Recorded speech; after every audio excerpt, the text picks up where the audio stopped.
Сайн бацхан уу? Эрхэм сонсогчид, үзэгчдээ өөрийгөө хайрлах подкастын шинэ дугаар тавтай морилно. За, өнөөдрийн маань дугаар маш үнэтэй сайхан сэдвийг хөндөг гэж байна. Бид бүгд эрүүл амьдрахыг хүсдэг ч гэсэндээ яг юунаас эхлэхээ мэдэхгүй байдаг штеп. Мөн одоо өвчин эмгэг ялангуяа энэ хорт хардрын дараах амьдралдаа хэрхэн эрүүл дадал хөвшүүлэх вэ гэсэн асуулт олон хүн тулгардаг. Тиймээс өнөөдөр бид амуу nutrition компани үүсгэн байгуулагч хатагтай холонг эрүүл хооллолт, амьдралын хэв маяг, эрүүл мэндэ урт хугацааны одоо туршид яаж хамгаалах талаар ярилцахаар ураад байна. Ингээд хологчтой манай подкастт хүрэлцэн ирсэн маш их баярлалаа.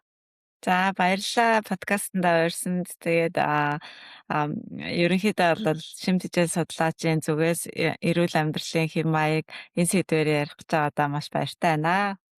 Баярлалаа.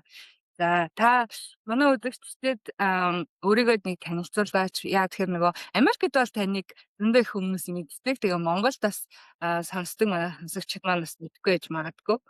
Намайг Хулан гэдэг. Би Америкийн Сиэтл хотод амьдардаг. Шимтгийж судлаач, дээрээс нь намуу үр тариа хоолцлын төвийн үүсгэн байгуулагч. Тэгээд манайх болохоор Америкт ерөнхийдөө бүтээгдэхүүн бол үйлчилгээгээ хийхийн зэрэгцээ бас Монголд хоёр төвтэй. Тэгээд мэрэгжлийн уламжлалтай эмч нар барьж онцлоод тэгээд хоолны зөвлөгөө өгдөг байгаа. Тэгээд бид нар болохоор хүнсээр хангах соёлыг дэлхийд болон Монголдо түгээх гол зорилготой. Яагаад тэгэхээр хүнс гэдэг бидний хувьд болохоор өдөр тутамд одоо хэрэгжилж идэг маш чухал одоо энергийн их өсвөр. Тэгээд бид нар энийг хүнсийг хэрхэн зөв хэрэглэж өөртөө шин болгож авах гэдэг талаар хүн болгон орчин цагт одоо тодорхой хэмжээнд мэдлэг мэдээлэлтэй байх ёстой гэж үздэг байгаа. Вау. Би бас ер нь бол хүнсний талаар нэг жоохон ер нь хоол хүнстэй одоо бид нар өдөр тутамдаа идж байгаа хоолноос шимт хижээл авч иж эрүүл байна гэдгийг ойлгоод байгаа л та. Гэтэ бас сайн мэдгүй байгаа байхгүй. Тэгээд нэг юм ингээ бодоодсэн чи та энэ одоо намуу nutrition-ыг үүсгэн байгуулаа. Тэгээд ер нь яагаад энэ чиглэлээр ажиллахаар шийдсэн юм бэ? Энэ бас миний хувийн одоо гэр бүлийн эрүүл мэндтэй холбоотой. Тэгээд 13 жилийн өмнө ерөнхийдөө манай охин 1 сарт байхдаа айгу хүн таниад түрээд тэгээд түүнээс хойш Монголд ч ингээл хүүхдүүд таниад түрээл өвлжөнгөө эмнэлэг явдаг шүү дээ. Би яг л ижлэхэн тийм ээж нарын нэг байсан. Тэгээд хүүхдэд дагуулаад өвөлдөө бараг 10-аад удаа эмнэлэг яваад тэгээд нөгөө охин маань болохоор юу яадаг яг ингээд шүн болохоор яг 3 цагаас ахуулаад ханиалгаад өглөө 6 хүртэл өөр хэмээн ханиалгадаг. Тэгээл эмчтэр очиод яг эмээ угаал эхний 3 хоног гайг болол эмээ угаалчлаар буцаал яг тэгээл яг ингээд бүтэн 1 жил хагас иртээд яг тийм байсан. Тэгээд маш их одоо яах вэ ингээд ийм жоох хөхөд бүр астма гэдэг онштой болоод тэгээ одоо яана гэж бодож исэн чинь ерөнхийдөө энэ хүнсээр хангаж болд юм байна гэдгийг олж мэдээд судлаад тэгээд уламжлалтын эмч нараас асууж агаад тэгээ яг охиндоо таарсан пол хүнсийг өөрчилсөн. Тэгээ дээрэс нь хэд эмийн ургамал нэмээд хэрэгэлсэн чинь ерөөсөө яг 3-7 хоногийн дотроос ахуулаад үр дүн гараад эхэлсэн. Тэгээ би маш урам ороод тэгээ яг тэр жил өвөл ерөөсөө 2 удаа эмнэлэгт очсон бит хоёр. Тэгэнгүүт нь маш одоо урам ороод ер нь ээж нар те бид нар яг энэ мэдлэг мэдээллийг мэдчих хэвээр юм байна гэд 13 жилийн өмнө амуу үр тариа хаалцлын төв найзтайгаа хамт Монголд байгуулж исэн байгаа. Тэгээд анх ингээд нөгөө бид нар ч ингээд яадаг газар вэ гэж хүн орж ирэл үйлчлэгч орж ирэл асан хүнсээр хангаана гэхлээр танах сүлжээ юм уу гэл үгүй сүлжээ биш гэл тан юм уу үгүй тан биш гэл тэгээ хүмүүс шаалдаг гэсэн. Тэгээ дээрэс нь ингээд нэвтрүүлэг интернет ороод хүнсээр хангаана гэл ярихаар хүмүүс за энэчтэй гэж боддог гэсэн гинэ. Тэгээд одоо олонгод энэ бол хэвэн те маш олон хүмүүс тийштэй хүнс чухал гэж мэддэг болсон зүйл. Гэтэл яг үнэндээ 10 хэдэн жилийн өмнө хүмүүс төдийлөн мэддэггүй байсан. Дээрэс нь нэмээд би өөрөө ч гэсэн хүнс ийм одоо чухал гэдэг зүйлийг мэдэхгүй байжгаад мэддэг болоод тэгээд цаашдаа олон хүнд түгээх гээд энэ бизнесийг эхлүүлсэн байгаа. Тэгээд эхлүүлээд өөрөө тэрнийхэн дараа суралцаад тэгээд одоо яг энэ чиглэлээр олон жил ажиллаж байна. Тий. Мгм. Вау. Би бас манай охин бас ер нь танай охинтой ойролцоо настай юм шиг байна. Тэгээд яг тухайн үед чинь яг хүүхэд жоохон бах үед нөгөө Улаанбаатарын нөгөө хотын юу pollution air нөгөө агаарын бохирдол маш их байсан шүү дээ тий. Тий. Тэгээд би айгу сайн санаж байна нөгөө юунд одоо дүүргийн эмнэлэгт ч юм уу ингээд очихоор ингээд Ингээд бүр амар дүүрэн тий. тий. Тий. Тэгээд нөгөө нэг хүүхдээ өдөлсөхээс нөгөө баг им надад бүр имч хэлчихсэн байхгүй юу. Танаа охин ч юмар ингээд хатгаа болж гин. Гэтээ имчлүүлсэн гээд. Тэг би яагаад гэдгсэн чинь одоо эмнэлэгт ингээд хөвчих юм бол дахиад өөр хүүхдүүдээс ингээд өөр төрлийн юу авна гэж тэгчихсэн байхгүй юу. Тэгээд би тухайн үед чинь ингээд тэр жоохон яс хүүхдтэй ингээд тариа хэлгээл нөгөө тусал хийлгээд ингэжсэн би бүр сайн санаж ингээд таныг хэлэнгүүчүүд тэр нөгөө нэг төвсөмж надад шууд орж ирж байгаа байхгүй. Тэгээд угсаа ээжүүд болсон хойно тэг хүүхдүүдтэй хамгийн ихээр ингээд ингээ хайр халамжтай ингээд хайрламар байдаг. Гэтэл бид нөр өөрсдөө нөгөө хүүхдүүдээ яаж хооллохоо мэдэхгүй тий. Яаж дархлаагийн дэмжихээ мэдэхгүй, яаж уушгийн цэвэрхэн байлгахаа мэдэхгүй. Миний хувьд бол би л угсаа л ээж болгон нөгөө нэг анх удаа ээж болоод тэгэл бидээ сурч байгаа шүү дээ. Тийм тэгээд сурж байгаа шүү дээ. Тэгэхээр чин хүн болгоогоос амьдралтай ганц л амьдарч байгаа болохоор нөгөө заав амьдрал заав байдаггүй гэдэг шиг тий. Яг үнэ. Тийм байна. Тэгээд яг үнэндээ бас яг одоо бол бас харьцангуй нэг ойлголттой бас учраас хоол гэдэг чинь тий маш чухал юм байна гэдгийг ойлгоод байгаа л да. Яг ойлгох хэмжээнд байгаа л учраас бас сайн нөгөө нэг учрыг нь олж идэж чадахгүй л байгаа шиг байгаа. Тэгээд миний дараагийн асуулт болохоор та ер нь одоо эрүүл амьдралын хэв маяг гэдгийг те юу гэж боддог вэ? Одоо манай Монгол хүмүүсийн хувьд ямар ойлголт нь илүү их буруу ойлголт болоод идэг юм бол эрүүл амьдралын хувьд. За ерөнхийдөө монголчууд бид нар маань одоо уламжлал ангаах ухааны маш сайхан уламжлалтай хүмүүс байгаа. Тэгээд бид нар ёс заншил болон ахуй соёлоороо нүүдэлчин соёлоороо яг энэ уламжлал ангаах ухааныг өдөр тутамдаа хэрэгжүүлж ирсэн. Тэгтэл сүүлийн хэдэн жил одоо нөгөө социализмын нийгмийн улбаатаагаар одоо тэр өргөн соёл маань нэг хэсэг тасардсан. За тэгэхээр бидний ээж аав эмээ өвөө тэднийг бид нар заагаагүй. Тэгээ бид нар мэдхгүй. Яг нэг тийм. Тэгээ бид нар буцаад тэрийг суралцж байгаа үе дээрээ явж байгаа.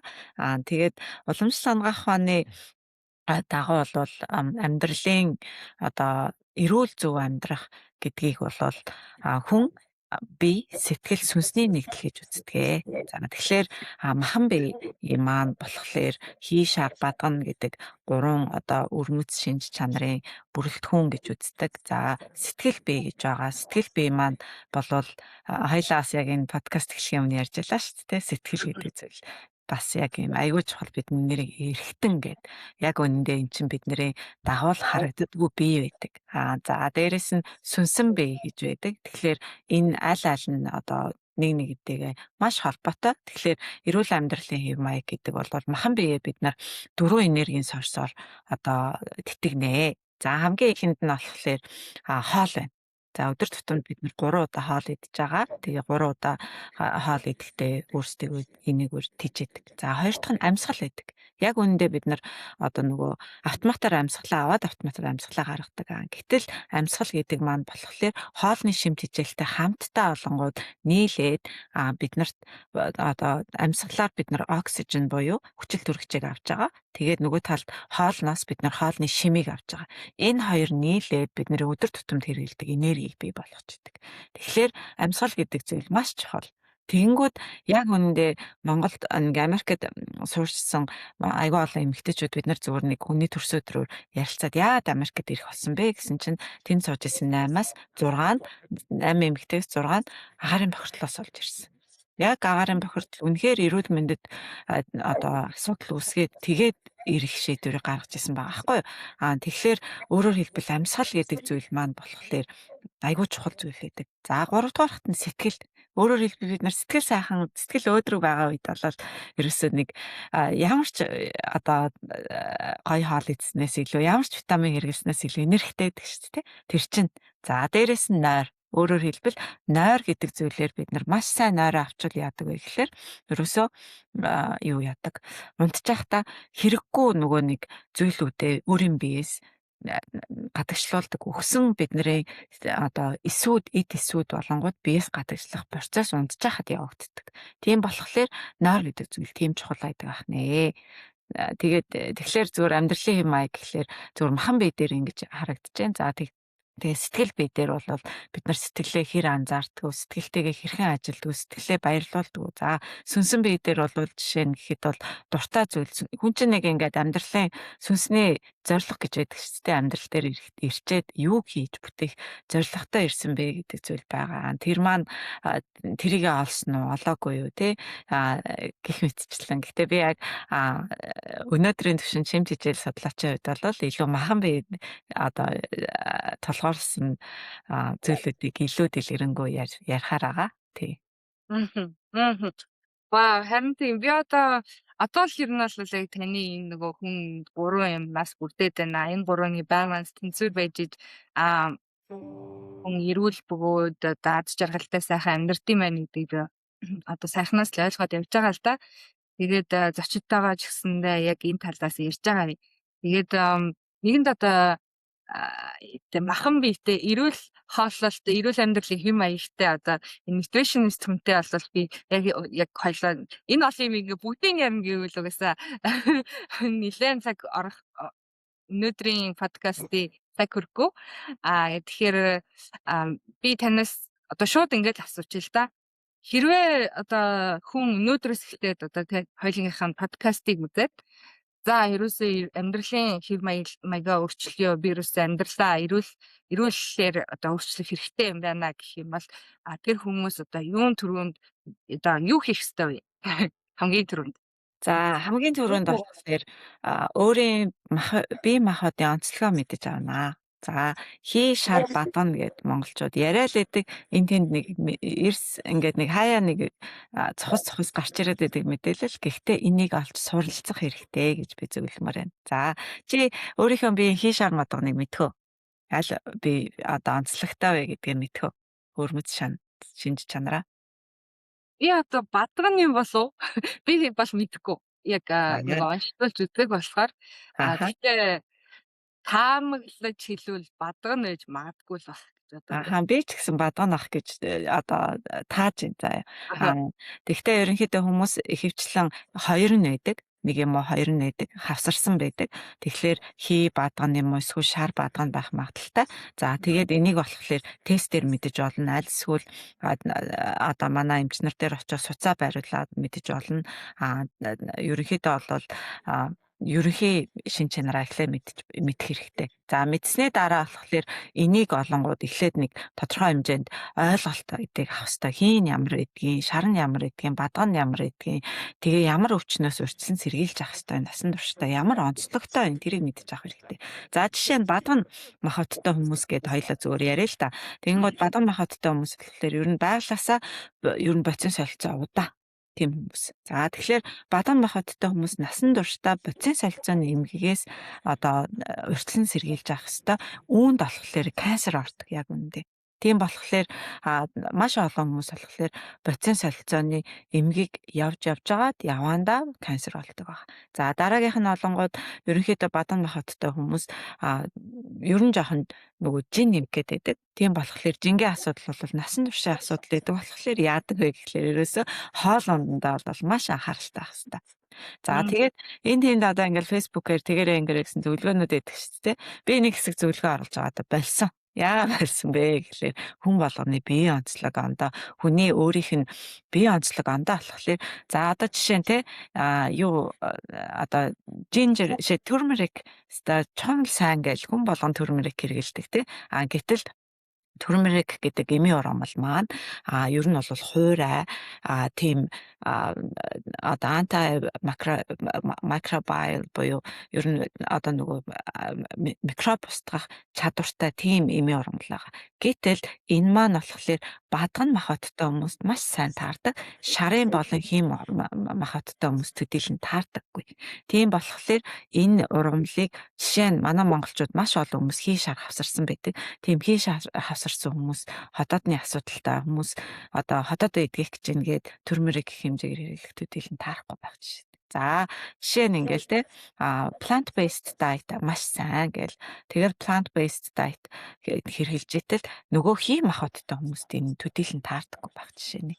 За одоо сүүлийн үед бол те уураг сайн гээл хүн болгон мах ид гээл. Тэгтэл тэр болоод нөгөө талд олонгод шарын махбодтой хүнд таарахгүй байх жишээ. Тийм болохоор яах вэ гэхээр эхлээд суурийг мэдчих хэрэгтэй. Түүний дараа олонгод за одоо хоолтонд орно. За тэгээ би хамгийн түрүүнд хүмүүсээс асуудаг зүйл болохоор таны хоол боловсруулалт ямар вэ? Ер нь бол хоолны аппетит хэрэг. Жишээ нь хоёулагийн хувьд ямар вэ? Би нэлээд аппетит өндөртэй шүү дээ. Аппетит өндөртэй. За сүүлийн 3 сар ямар төрлийн амтанд илүү дуртай байгаа? Чихэрлэг амтанд чихэрлэг амттай. За ерөнхийдөө нөгөө нэг дээшээ гашуу оргих юм уу одоо нөгөө юутай GERD гэд англиар хэлдэг шүү дээ. Улаан халуун сөргөөний аль эсвэл ходоод өвдөх тийм зовирууд байдгүй. Хотод өвддөг. Ерөнхийдөө нөгөө нэг ходоод өвдөхтэй хүмүүс зарим хэсэг нь яг энэ гол хэсэгтээ зангирч өвддөг, зарим нь баруун тал руугаа ер нь өвчөө өвддөг, зарим зүүн тал руугаа өвчөө өвддөг аахгүй. Өөрийн чинь хувьд болохоор аль тал руугаа илүү өгдөг? Зүүн тал руугаа. Зүүн тал руу. За тэгэнгүүт ерөнхийдөө бол уламжлал хангахад ходоод бол бүх өвчний суурь үндэснэ гэж үздэг. Яагаад тэгэхээр одоо бидний гол одоо асуудал бол ходоодонд хоол ороод тэгээ тэрийг сайн хит их сайн задлаад эсвэл хүчил ихтснээс нөгөө бол хангалттай задлж чадахгүй байгаагаас тэгээд дараач асуудлууд үүсч эхэлдэг. За хоёулагийн шинж тэмдэг болохоор за нэгдүгüрт бол хоолны туршил ихтэй байгаа юм байна. Тэр бол ходоодны хүчил ихтэй байж магадгүй. Нөгөө талд олонгод хэрвээ ийм ходоод гиз одоо дотортой холбоотой асуудал болохоор нэг бол баруун тал руугаа нэг бол зүүн тал руугаа өвдөлт өгдөг байхгүй. Баруун тал руугаа өвдөлт өгвөл ер нь бол элэг цэстэй холбоотой, зүүн тал руугаа бол хөвчлэн панкреас буюу нойр hulчирхай болон өөрөөр хэлбэл хоолоо хангалттай нутришн буюу тийм шим болгож чадахгүй байна. Тэгтээ асуудалтай байх магадлалтай гэсэн үг ээ. Тийм болохоор илүү нойр hulчирхай. Яагаад тэгэхээр бадган махбодтой хүмүүс яг үнэндээ дандаа тийм нойр hulчирхайны асуудлууд үүсгэж байдаг. Шарын махбодтой хүмүүс болохоор дандаа элэг цэсний одоо асуудалтай зүйл үүсгэж байдаг. За тэгэхээр өөрөөр хэлбэл энээс харж агаад ямар төрлийн хоол хүнсийг хэрэглүүл зүгээр вэ гэдгийг би ерөнхийдөө өөртөө сонгож өгөх гээд байна л да. За дараагийн асуулт болохоор хоёлаа ер нь нөгөө lower back эсгээр өвдөх үү дээрээс нь давхар ер нь бол нөгөө шээсний гарц уусан хэмжээгээр байх ямар ах вэ? Миний нуруу яг lower back доогуур доод хэсгээр өвдөх эсвэл ер нь бол биений юм их эрэхтэй холбоотой өвдөх үү? Ер нь л байнга өвдөх шинжтэй байгаа. Тэгээд одоо хэд удаан суух юм бол ерөөсөө өвдөн гэсэн үг. Тэгэнгүүт би зөвхөн одоо ганц хийдэг зүйл алхдаг. Тэгээд чадвал нэг жоохон ингээд нуруугаа стретч хийгээд ингээд яадаг. Тэрнээс өөрөөр нурууны өвчнөд бол юу яаж чаддаггүй. Өвчин намдах юм уугаач нэмэргүй заримдаа бүр өвтгөрөө нурууны наалт наах ч юм уу тэгэл ер нь тэгж аргалаа. Нурууны наалт наах гэхээр тийм халуун төрлийн наалт нааж гэнэ үү эсвэл зүгээр эмтэй наалт нааж гэнэ үү хүүтэн нааж гэнэ үү? Нөгөө нэг ice cold гэдэг нь эмтэй чим шиг нэг хүүтэн тэрийг л наадаг. За одоо тэгвэл хоёлаа жоохон сольж үзэн заяа. Ерөнхийдөө гол нь юу яадаг байхгүй юу? Ийм lower back өвддөг хүмүүс яадаг вэ гэхлээр нэг бол угаасаа нурууны суултаас болсон магадлал маш өндөр. Тэрнээс гадна бөөр өвдсөн байдаг. Яагаад тэгэхээр яг нурууны доод хэсэг дээр олонгууд нөгөө нэг юутай нуруу нугасны хэсэг дээр бөөрийн мэдрэлийн судлууд маш ихээр төвлөрсөн байдаг. Тийм болохоор бөөрийн судлуудаа дарчаад тэгээд тэрнээс болоод ер нь бол бөөрийн үйл ажиллагаа асуултаа байдаг. За дээрэс нь бадхан махбодтой хүмүүс ер нь л дэлгүү бөөр гэдэг хоёр зүйлний ер нь бол асуудалтай байдаг болохоор тэрийг дэмжиж өгөх хэрэгтэй. За тэгэнгүүт уламжлал ангаах ухаанд юу гэж үздэг вэ гэхлээр халуун засал өөрөө энийг өөрөөр хэлбэл бөөрийн асуудал нойр авчирхай эднэр дандаа хүйтний төрлийн өвчнөд ордог. За дээрэс нь канцер өөрөө олонгууд хорт хавдар олонгууд яадаг вэ гэхлээр биеийн дулааныг сайн дулаан байлгаж чадвал ер нь үсэхгүй гэж үздэг учраас яадаг вэ гэхээр биеийн дулааныг ер нь нэмүүлэх сайн байдаг. Тийм болохоор хүйтэн патч биш харин халуун төрлийн халаадаг төрлийн зүйлүүд аюул сайн таардаг. Тийм болохоор унтахаасаа өмнө lower back хэсэг дээрээ бүлээн жин тавиад үзээрэй. За дээрэс нь Монгол нөгөө Бадамин гэд брендийн давсан юунууд байдаг шүү дээ.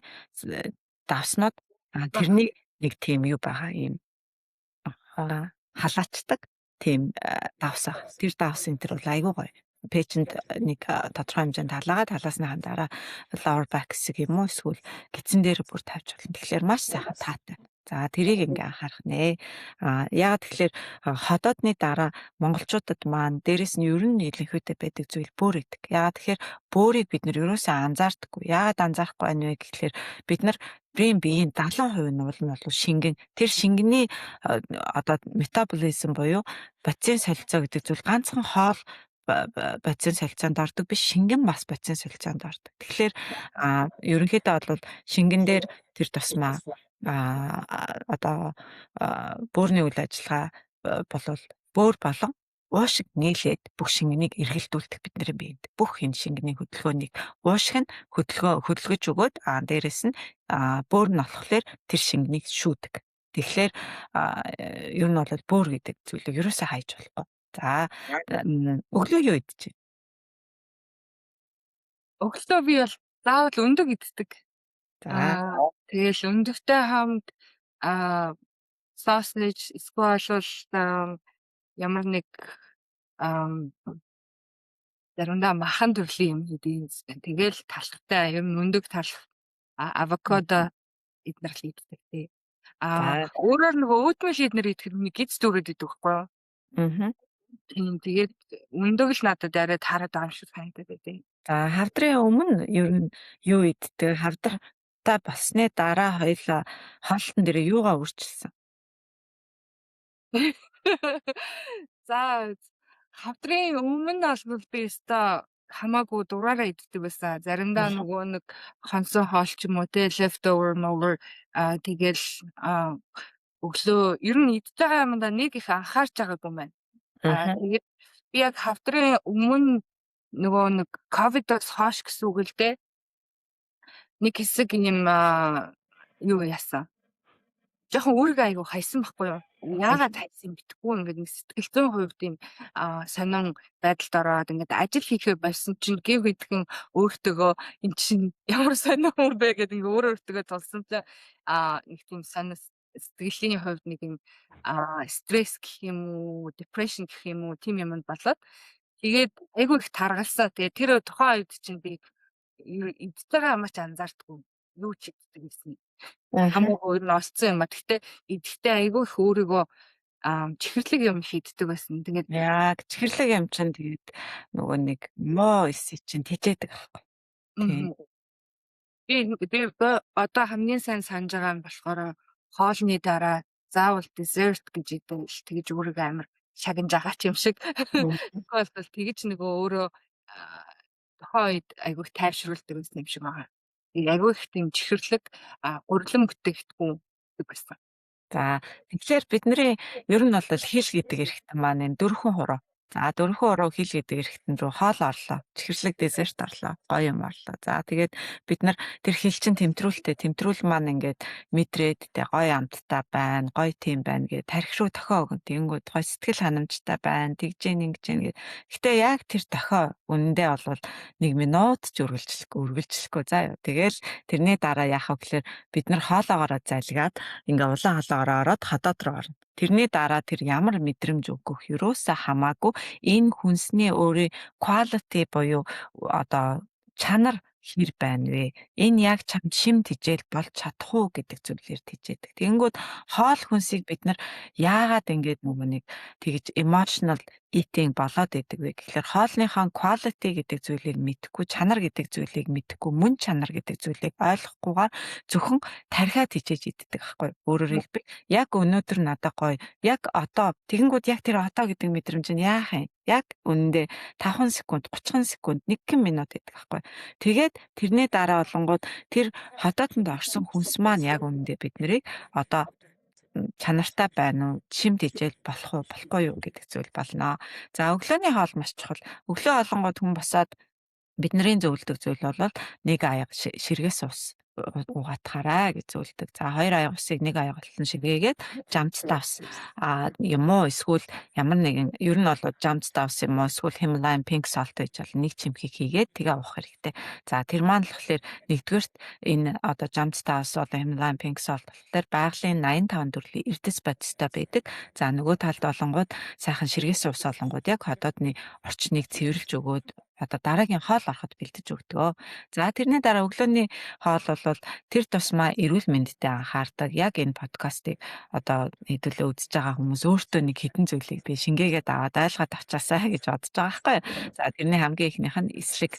За өглөөний цай заавал эслэгтэй байвал маш сайн. За тэгэнгүүт өглөөний цайнд өндөг идэж гин өндөг эслэг байхгүй. За сосож идэж гин сосож эслэг байхгүй.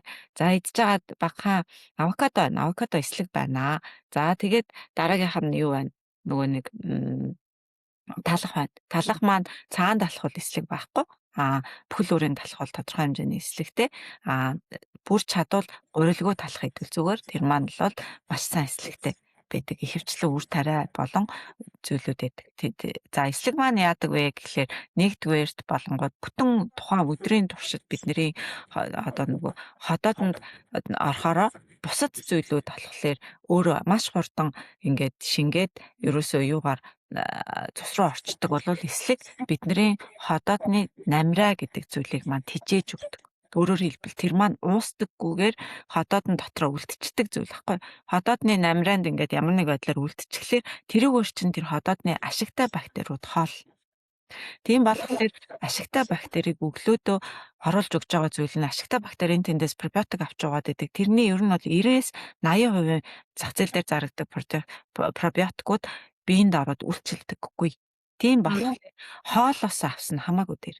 Пребиотик буюу одоо тэр эслэгнүүд за алим өглөөний тэр хэрэгтэй хагаад идээд байгаа авокадо эднэр чинь бол эслэгийг өгдөг. За тэгээд ерөнхийдөө тэр тусмаа Монголд байгаа хүмүүс маань энэ подкастыг сонсож байгаа бол манай Амугийн 21 оногийн хотод хамгаалах хөтөлбөр одоо яг болж байгаа. Энэ бүр маш гоё хөтөлбөр байдаг. Тэгээд манайх нөгөө үр тарианууд дараа имчилгээний бүтээгдэхүүнүүд хийдэг байхгүй юу. Тэгээд манай үр тарианы бүтээгдэхүүнүүд маань тэр тусмаа өглөөний цай манго бин буюу ногоон буурцагтай өглөөний цайд нар маань эслэгээр маш одоо баялаг. Тэгээд нөгөө ерөнхийдөө бол эслэгийг 2 халбарыг өглөө идчихэхэд тэрний дараа та бусад зүйлүүдэд нэмээд идэж болно. Ямар ч гэсэн эслэг гэдэг зүйлийг ерөөсөө дайтан дээр хайж болохгүй. Энийг бол одоо төдийлөн тийм олон шимтгийцээ судлаач нар ярьж өгөхгүй байгаа. Гэхдээ энэ бол маш чухал ойлголт. За тэгээд ерөнхийдөө бол дараагийн анхаарах ёстой зүйл болохоор тодорхой хэмжээнд би бол смути юм уу жимсний смутиг тэр цэцмаа зуны улиралд хэрэглүүлэх дуртай. Тэгээд яагаад тэгэхээр смутинд орж байгаа жимснүүд маань нэгдүгээрт эслэг, хоёрдугаарт антиоксидант ихтэй. За ерөнхийдөө бол нөгөө сүүлийн үед хавдар үсээд байгаа шалтгаанууд болохоор маш олон тохиолдолд EMF буюу нөгөө нэг долгион туяанууд байдаг. За тэр туяанууд маань яадаг вэ гэхлээр бидний биеинд орохлоор нэг тийм чөлөөт артикул буюу бүтэн болоогүй эсүүдийг үүсгэждэг. Өөрөөр хэлбэл тэр маань эсүүд бүтэн болохгүй ингээд дутуу эсүүд ингээд биеинд байгаад байдаг байхгүй юу? Тэр дутуу эсүүд олонгууд хэрвээ антиоксидант хэрэглээд ирвэл яах вэ гэхлээр тэд нар чинь бүрэн болоод одоо бүтэн эсүүд болдог. Тэгэхээр хэрвээ дутуу эс их байвал тэр чинь одоо канцер үүсэх агрессивээр тэр болох зүйлийг орчныг бүрдүүлээд өгчөж байгаа. Тийм болохоор антиоксидант гэдэг зүйлийг cancer treatment, cancer prevention дээрээс нэмээд after cancer нөхөн сэргийлт гэдэг зүйл дээр гурваланд маш ихээр хэрэгэлдэг зүйл. Тийм болохоор антиоксидант гэдгийг хоолндоо маш сайн хэрэглэнэ. За юу антиоксидант гэхдээ юм бэ? За жимснүүд дээр тэр тусмаа беринүүд. За Монголын тэр зэрлэг нэрс, зэрлэг анис, зэрлэг одоо цэцэргаан эднэр бол бүгдээрээ гайхамшигтай их антиоксиданттай. За дээрэс нь ер нь бол би зөвхөн өдөр тутамдаа хэрэглэхийг зөвлөдөг зүйлүүд бол ерөөсөө беринүүд дээрэс нь нэмээд алим эднэрийг нийлүүлээд смути хийлээ. 2 халбаг юу хийлээ? Одоо флаксид юм уу? Эслэг өндөртэй үр тарианууд хий. За тэрэнд нь флаксид ээж болно. За би манг бийн бас хэрэглүүлдэг. За дээрэс нь юу байна? Нөгөө нэг эслэгүүд ингээд ялгаад авсан эслэгүүдэд гэжтэй тэд нар байж болно. Юм альва зүйлийн хальснууд бүгд эслэгтэй. Одоо үр тарианы хальснууд тэгээ бүгдээр аягүй сайн уустдаггүй эслэг байдаг. Тэгээд тэрийг хийлээ. Тэгээс халуун ус юм. Хүт ус ихгүй. Одоо ерөөсөө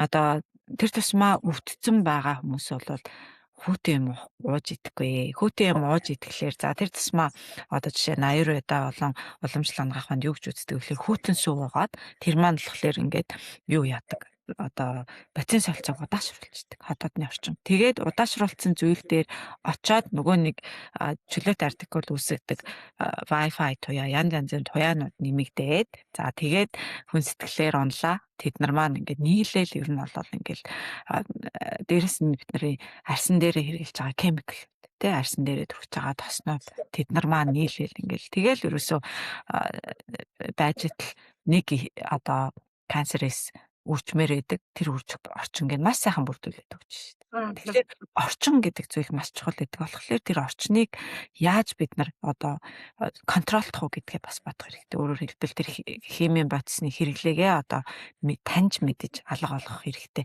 Хоол хүнсэн дээр хамгийн чанартай хүнсийг олж мэдэж хэрэглэх хэрэгтэй. Дээрээс нь бид нар өөрийнхөө биений онцлогийг мэдэх хэрэгтэй. Миний бие хурдан метаболизмтайгаасаа болоод би одоо ходоодонд их хүчил үүсээ тэрнээс болоо би хотоодны хор тавдар эсвэл илэгний хор тавдар эсвэл ондоо зүйл үсээд байна уу? Аль эсвэл бацин солилцоо удаантайгаасаа болоод тэр хороо гадагшлуулж чадахгүйгаас болоод тэгээд байна уу? Гэх мэтчлэн энийг ер нь бол одоо нөгөө нэг мөн чанараар одоо ойлгож авах хэрэгтэй. Тэхийн тулд эхлээд одоо нөгөө нэг суралцж таньж мэдэх хэрэгтэй. Тэрний дараа хэрэгжүүлэх хэрэгтэй. Хэрэгжүүлэхгүй те ингээл янз янзын юм сонсоод мэдээлэл хичээл тойрол яваад байл ямар хэрэг ах юм те тэгээд таньж мэдчихээ тэрийг амьдралын хэм маяг болгох хэрэгтэй. Тэгэхгүй бол бас ямар хэрэг ах юм.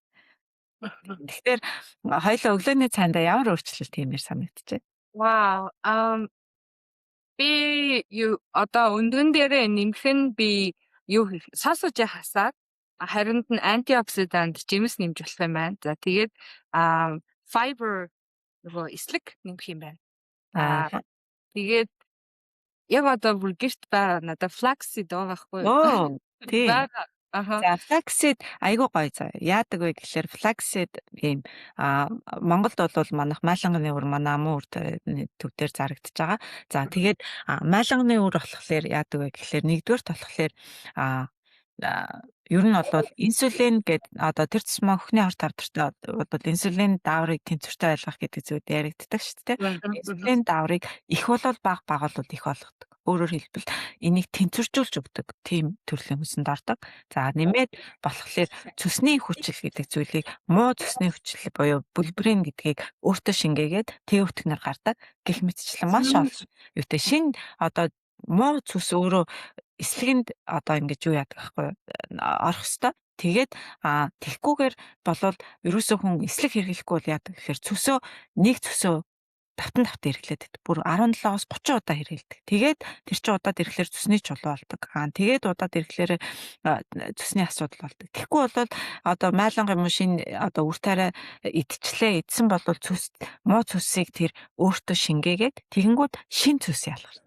Тэгээ шин цусыг өглөө болгон бид нар эслэг идэж ялгаруулах хэрэгтэй байхгүй. Тэгэхгүй бол болохгүй. За дээрэс нь майланганы өрөөр омега 3, омега 6, омега 7, омега 9 гээд ийм сайн чанарын тостой. Өглөө яагаад тос хэрэглэе гэдэг байгаа гэхээр тос хэрэглэхлээр нөгөө цус чинь ялгарч гарч ирдэг.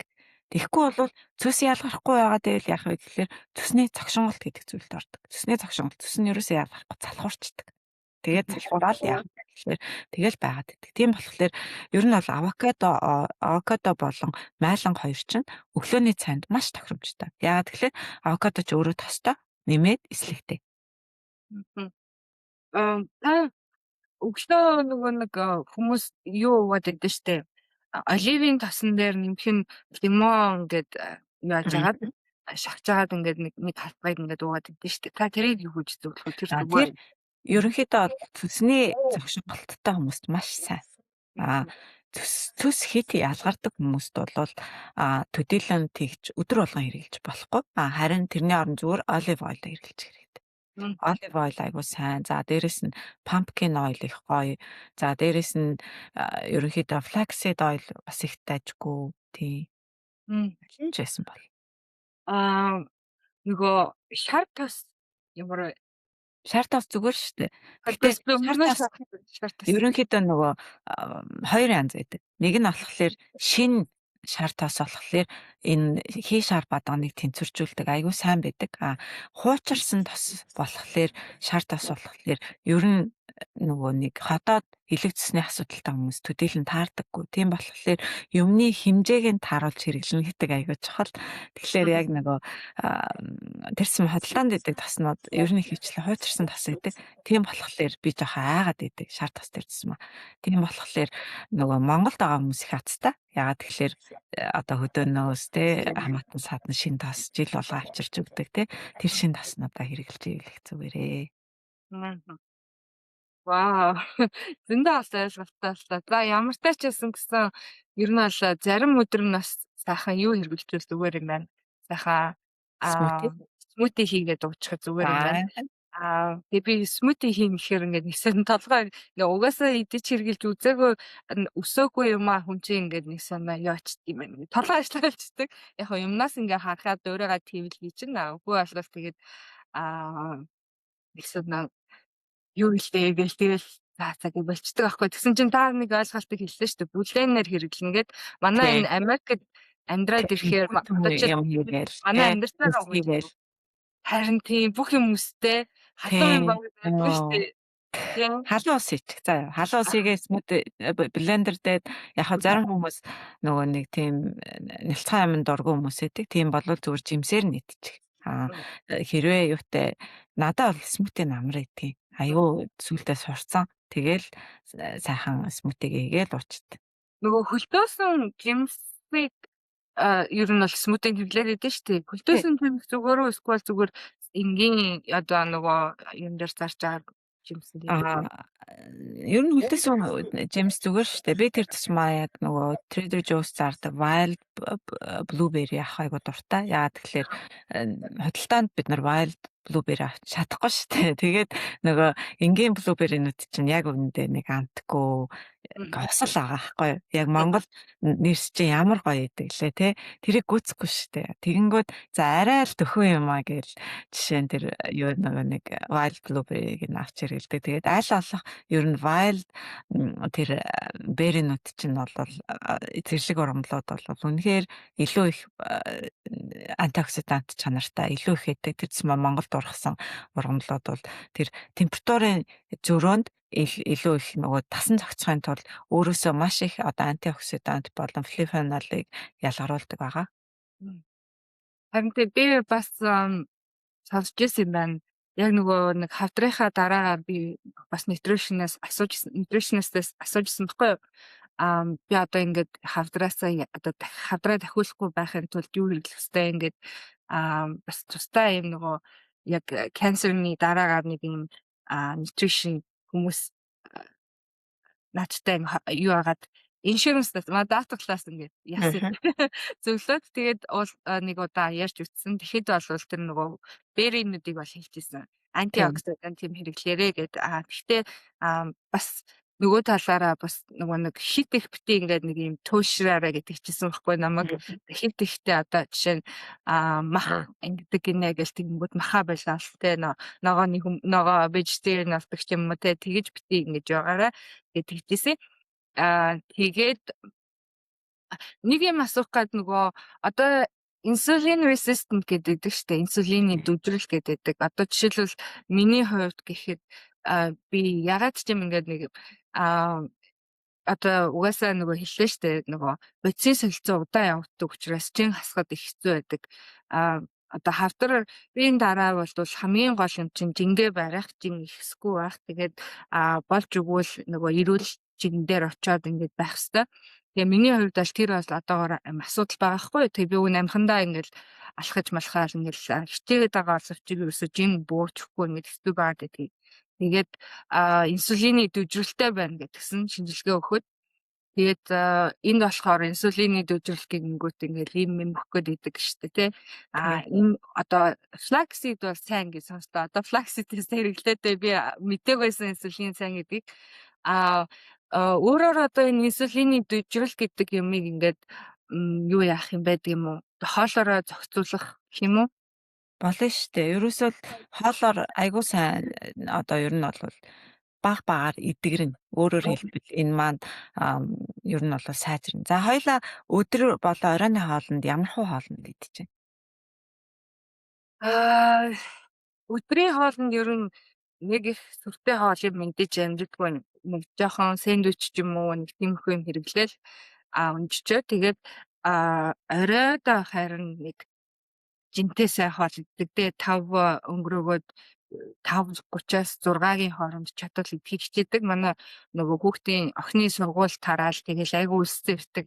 Тэгэнгүүт оройн хоол бэлэн байвал ямар хоолнууд идэж байна? За жишээ нь будаа, төм одоо мах болон ногоонууд нь яг юу байх вэ?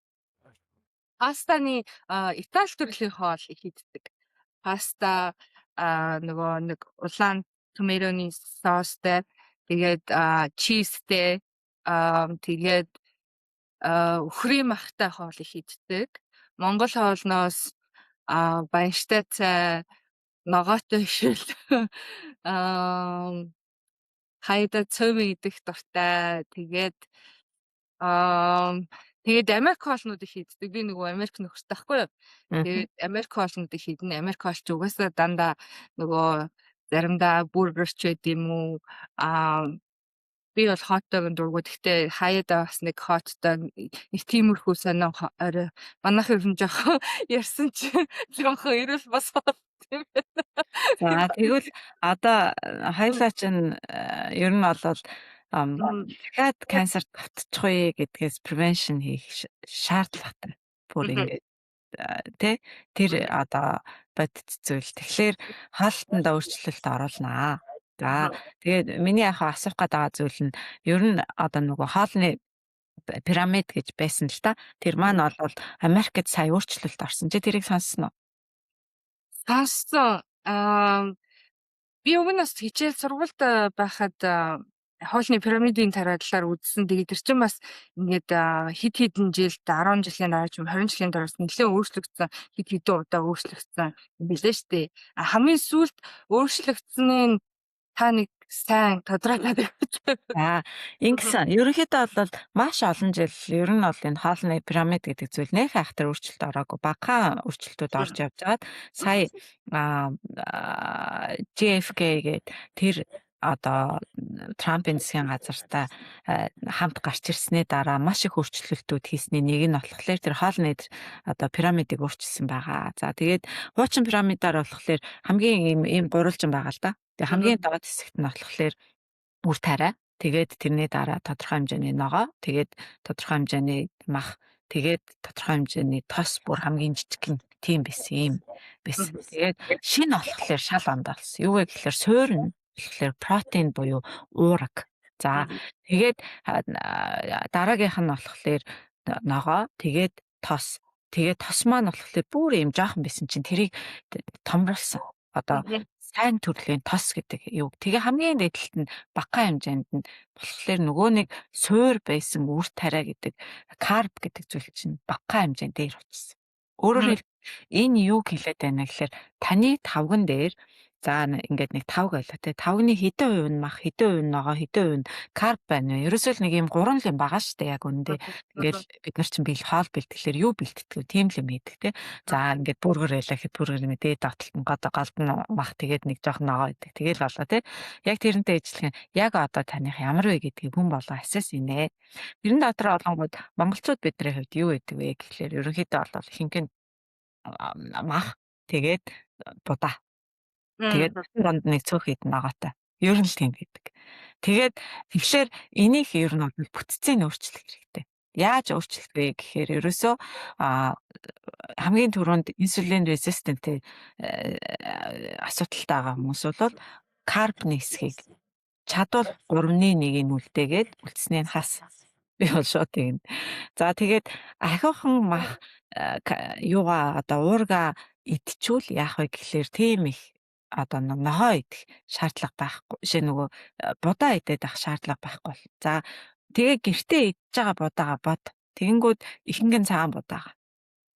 Гурил цагаан гурил айгуулаа. Тэгэхээр үнэхээр инсулин резистенси гэдэг зүйл чинь юу гэхээр хоосон карб эзнэх.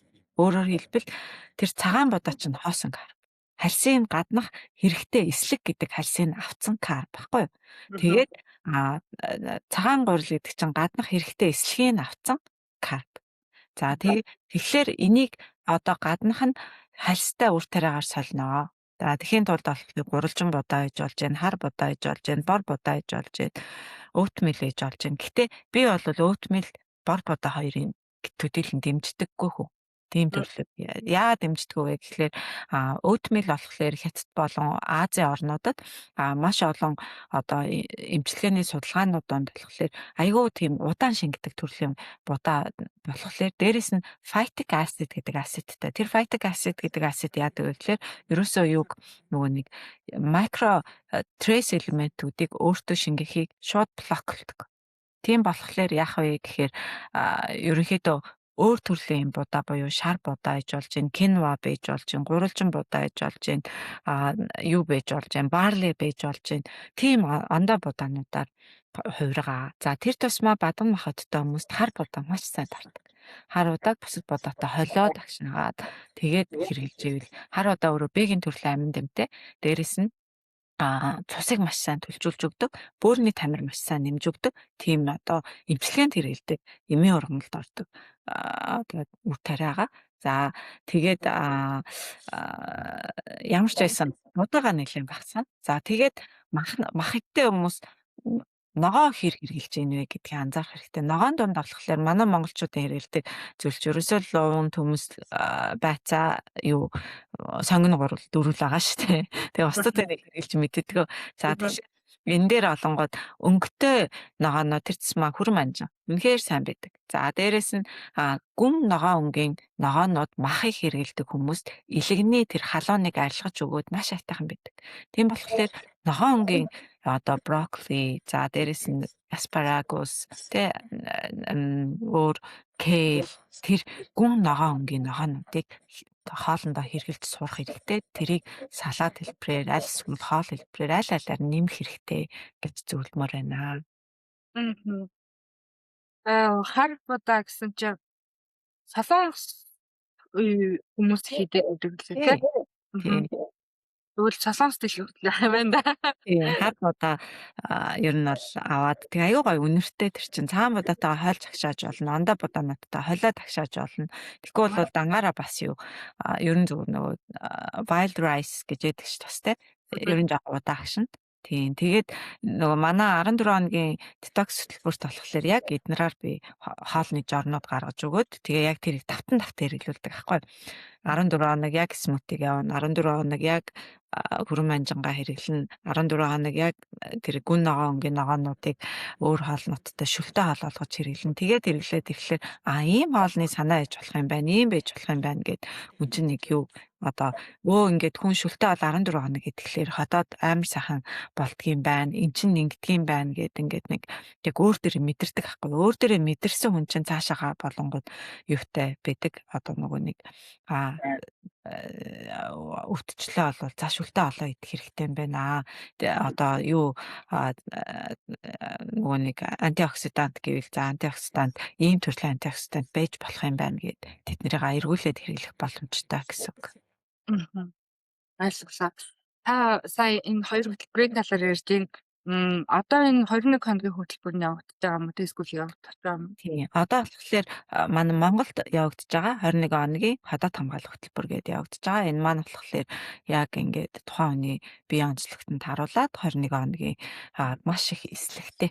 Дээрээс нь ходоодны асуудал өөрөө элэг цус нойролцорхойтой салшгүй холбоотой байдаг. Ерөөсөө ходоодны асуудалтай хүмүүс заавал нойролцорхой заавал юуны одоо элэг цусны асуудал давхар явж л байдаг. Энэ гурав ч нөгөө хамтдаа үйл ажиллагаа явуулдаг учраас тийм болохоор энэ гурвыг аягүй сайхан тэнцвэржүүлж өгдөг. Яагаад тэгэхээр нөгөө уламжлал авах ухаанд халуун хүүтнэр нь ингэж одоо тэнцвүүлж эмчилгээ хийх арга байдаг. Тэгэж одоо сайхан засч өгдөг байгаа. Энэ хоёр хөтөлбөрөөс та надад алийг зөвлөх үү? Хоёлаа нөгөө саяхан бас дахиад нөхөн сэргээх хагалгаа хийлгэсэн учраас би бол нэг хэсэг жоохон тэнхрэх хэрэгтэй гэж зөвлөхөр байна. За тэнхэрснийхээ дараа буюу дор хаяж 1 сар болох хэрэгтэй. Яагаад гэвэл хагалгааны дараа болохоор хүний бие өөрийгөө нөхөн сэргээж идэг. Тэгэж нөхөн сэргээсний дараа 1 сарын дараа ходоод хамгаалах хөтөлбөр нь илүү чамд таарна.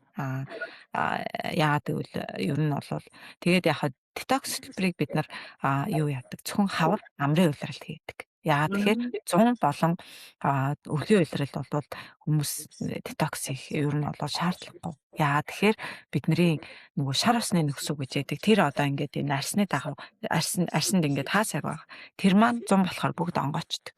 Тэгэхээр яадаг вэ гэхээр хүн тамир султаа байдаг. Дээрээс нь нэмээд ерөнхийдөө бол тэр онгоочхлоор детокс явах процесс өөрөө удаашрчдаг гэсэн үг. Тийм. Ясаас мэдээгүй. Тэгэхээр нөгөө хүн чинь ингээл Америкод тэгдэг шүү дээ. За одоо детокс гэл тэгэхээр өвөл зон өглөө орой хамаагүй хийдэг. Тэгж болохгүй. За одоо паразитны детокс гэл хаасаагүй явж гин. Гэтэл сүүлийн үед нөгөө талд судлаад паразит байснараа бидний биед тэр үүсгээд байгаа аутоиммун дизиз аллерги гэдэг зүйлээ алга орлогддог байгаа байхгүй. Гэх мэтчил юм чинь нөгөө нэг тэнцвэртэй байх хэвээр. Яагаад улирал байгаа? Би бас хоолны зөвлөгөө өгөхдөө улиралдаа тааруулж хооллох зөвлөгөө өгдөг.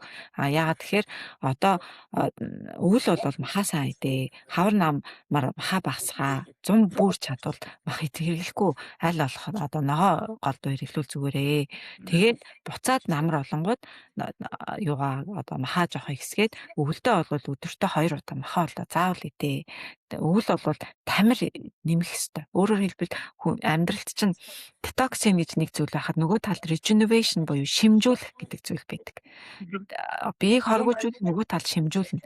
Тэгэнгүүт шимжүүлэх гэдэг зүйлийг орхигдуулаад байвал яах вэ гэхлээр ерөөсөө ингээд нөгөө нэг хүүтний төрлийн өвчин рүү ордог. Тэгэнгүүт пациент солилцоо удаашрч болно. Өөр янз бүрийн одоо нөгөө нэг deficient гэдэг төрлийн зүйл рүү ордог. Тэр чинь өөрөө тэр детокс хийхээс хэцүү одоо асуудал болчдөг учраас шимжүүлэх гэдэг зүйл нэг хавар 100 болон өвлийн улиралд заавал хийж явах хэрэгтэй. Тэр өвөл бол ерөөсөө өдрийн 2 махан хоолой идэ, сайхан амраад тэ тэр чинь ингээ байгалийн үйл байхгүй. Байгаль бид нарт яаж ийнэ гэхэлэр өвөл гэртээ хибернет хий тэ ичээ тэ ингээ амьтдуудыг ичээнд ороо. Тэгээд 100 яаж ийн байгалийн бүх сайхан зүйлүүд байна. Байгалаас энерги аав, хоолноос бага энерги аав гэдэг өгч штэ. Тэрийг хэрэглэх хэрэгтэй штэ. Одоо ингээд таныг хэлсэн чи ингээд нүд нэрээ тийм биш үү гэж бодогдчихэж штэ. Амьтад чинь тэрийг аягүй сайн мэдээд идэг штэ. Тэгээ штэ. Үст дураараа одоо нөгөө үйлдвэржилт янз бүрийн юм байдаг болохоор те хүссэн юмаа хүссэн үедээ хэрэглэж идэж ууж болдог болчихсон те. Ер нь бол ингэсэн гэж байгаа шүү дээ. Хүмүүсийн одоо нөгөө энэ хооллолтод хамгийн нөгөө нэг эерэг болон сүрэг нөлөө үзүүлсэн зүйл чи хөргөгч гэж байгаа шүү дээ. Хөргөгч үүснээс хойш хүн байгалийн жамаараа холлохоо болсон. Өөрөөр хэлбэл хөргөгч байхгүй үед монголчууд яах вэ? Бахаа бид нар хөлдөөж чадах үедээ л бахаа сайн хэрэглээд бусад үед бол нойтон мах хэрэглэхгүй борцоо хэрэглээд цагаан эдэгээ идээд тэгээд тэр маань яг бидний ах уйд таарад исэн байхгүй. Тэгээд монголчууд зундаа бол цагаан эдэгээр гиз цайлгадаг байсан. Тэгээд Монголд байгаа хүмүүс цагаан эдэгээр гиз цайлгахыг бол одоо хамгийн best diet яг үүндээ монгол хүмүүс таардаг.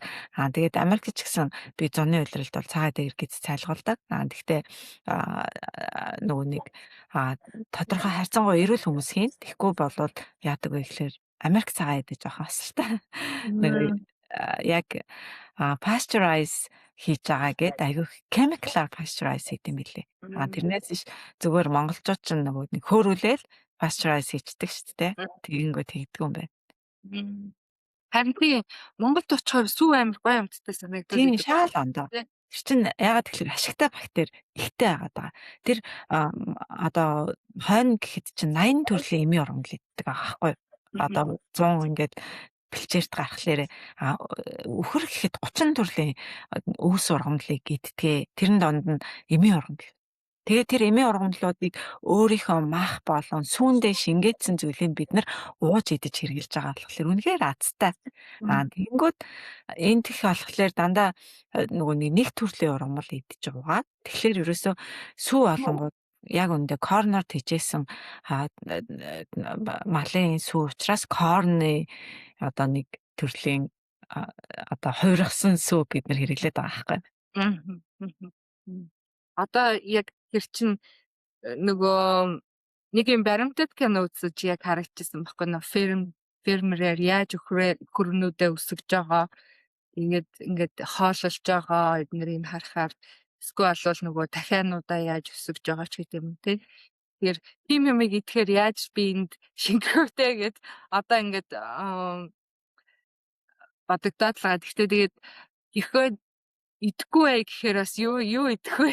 Тэгээс яг органик гэж Америкт яг стандартаар гайгүй болохоор органикч гэдэг юм уу те эсвэл бол нөгөө юуго cage free гэж ингээд янз янз юмнууд байгаа болохоор тэрийг сонгоод хэрэглэвэл бас боломжтой сонсогдож байна л доо. Тэгвэл одоо нэг юм асууя. Одоо хүмүүс Монголд одоо ийм юм байна л да. Ер нь бол хараад ахад Монгол юм айгүй үнэтэй болчихж могоо одоо эрүүл хоол идэх гэвэл бас нэлээ мөнгөтэй хүмүүс иддэхээр юм шиг байгаа. Тэгэхээр хэрвээ энэ жоохон мөнгө багтай хязгаарлагдмал ийм төсөвтэй хүн одоо эрүүл хоолший одоо тэ эрүүл хооллож сурыг гэх юм бол та ямар хөө хоолны зөвлөгөө өгөх вэ? Юугаар хөдөлж ирв?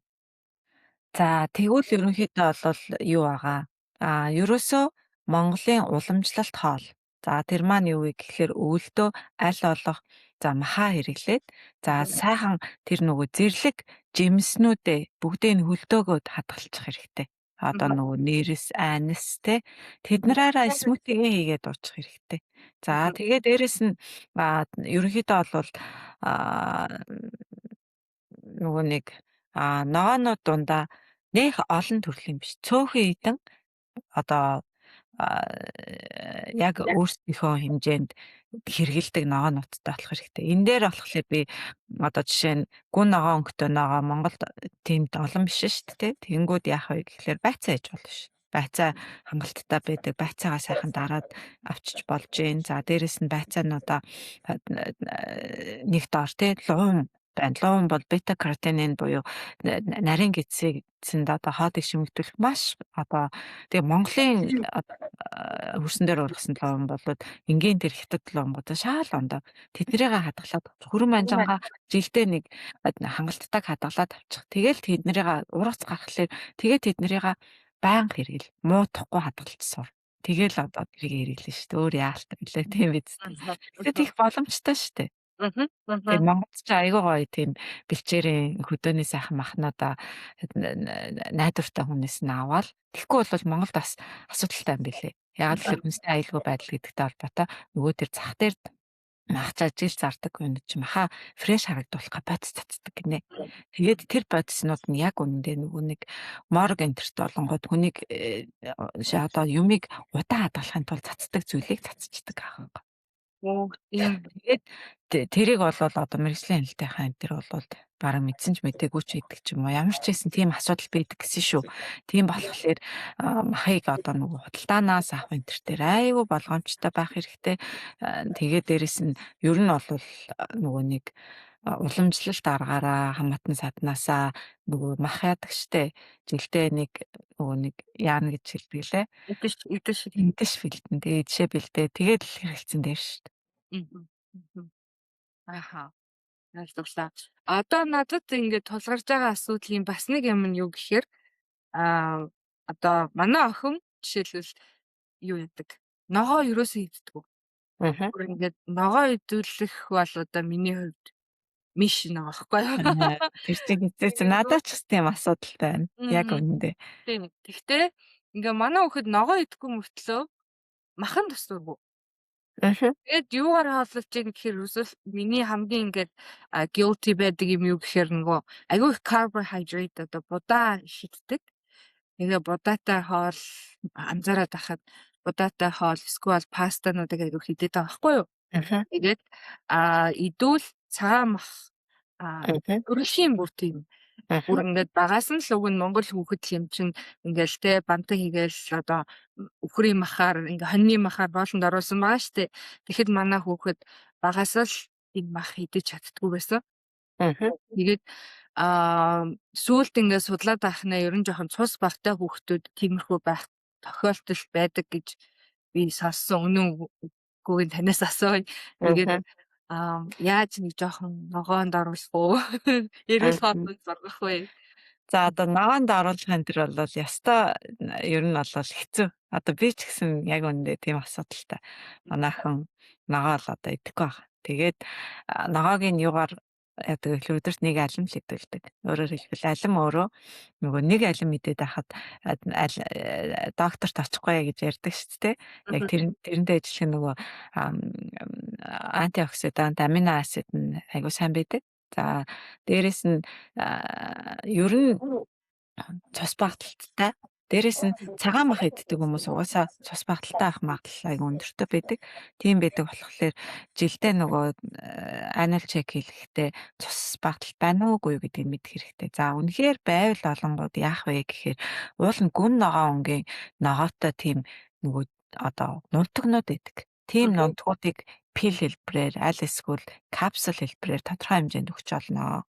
За дараагийнх нь болохоор ерөнхийдөө одоо охин нөхөн хэдэн настай? Манай охин одоо 13-тай, 14-тай. Ааха. Харин яг бага наснд нь л айгүйх ажиллах хэрэгтэй юм билээ. Өөрөөр хэлбэл гэхдээ бага наснд нь ажиллаад ч нэмэргүй байна. За тийм нөхдөд байна. Тэгээд яах вэ гэхэлэр ерөөсөө л байнга уггуул тайлбарлах. Эн чинь ерөнхийдөө ингээд цус багталт гэж шүү. Ингээд цус багталттай болохоор ингэдэг шүү, тэгдэг шүү гэдээ айгүй сайн тайлбарлаад дээрэс нь яах вэ? Миний нэг хэрэгэлдэг зүйл болохоор бурам буюу нэг бор улаан сахар гэдэг шүү дээ. Аз дэлгүүртэйдэг. Яг молосос гэд шингэнээр Америк дэлгүүртэйдэг. Бурамтай ус болохоор цус айгүй сайн төлжүүлж өгдөө. Дээрэс нь цус төлжүүлэхийн хажуугаар одоо төмрийг айгүй сайн өгч өгдөг. Тийм болохоор молосос нөгөө чихэртэй зөв татах дээр хүүхэд дуртай тэгж хэрэглүүлдэг. За тэгээд нэг ойр зургийн өөрийнх нь дуртай арай жоохон ондоо зүйлүүд тийг нэмэлтээр хэрэглүүлдэг. Тийм тэгжил нүч да. Одоо өөр болонгууд ер нь бол бага наснд нь айгуу сайн хэлж өгөөд дээрэс нь юу яах хэвээр юм бэлээ. Тодорхой ногоон дургу бол дуртай хэлбэрийн зүйл байвал ажиглаж байгаа л одоо ээж хүн тэр хэлбэрээр нь бэлтэж өгөндөө. Тийм тэгээд дээрэс нь штэ нөгөө нэг будаа карплет жааш штэ тэрийг олонгод бүхэл өөрийн эслэгтэй болгож сайжруулж өгөх боломжтой. Тийм. Би одоо харин бодож ин шууд гараал нөгөө манай гэрте ойрхон байдаг Аз дэлгүүр орж хар будаа авъя гэж бодож байна. Тийм тэгээд бурам аваарай. За бурам ерөнхийдөө тэр чинь бурам авъя тий. биний юм ирцэн үед охтуудад их сайн байдаг. За дээрэс нь биднэрт ч гэсэн бурамыг улаан чавхтаа ч юм уу аль эсвэл зүгээр бурамыг тодорхой хэмжээнд уухад тэр хий тардаг ахгүй. Хийх маш сайхан тэнцвэржүүлдэг, цусыг төлжүүлдэг. Хий цусны гүйдлийг тэнцвэржүүлдэг одоо нэг эмчилгээ. Ойлголоо.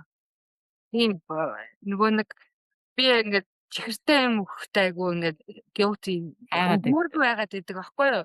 Тэгээ ингээд хүүхэд бүр цаанаасаа ингээд нэхэд идэв юм байна. Тэгээ би сүүлдээ зүгийн бал нөгөө л ингээд эсвэл бол нэг арай жоохон ирүүл гэсэн сахар орлуулагч ч юм уу тийм юм өгöd аахгүй ингээд цэвэр сахар өгсөн зарай дээр гэж бодоод сахар орлуулагчийн оронд улаан тэр бурам их хайтаахан байдаг шүү.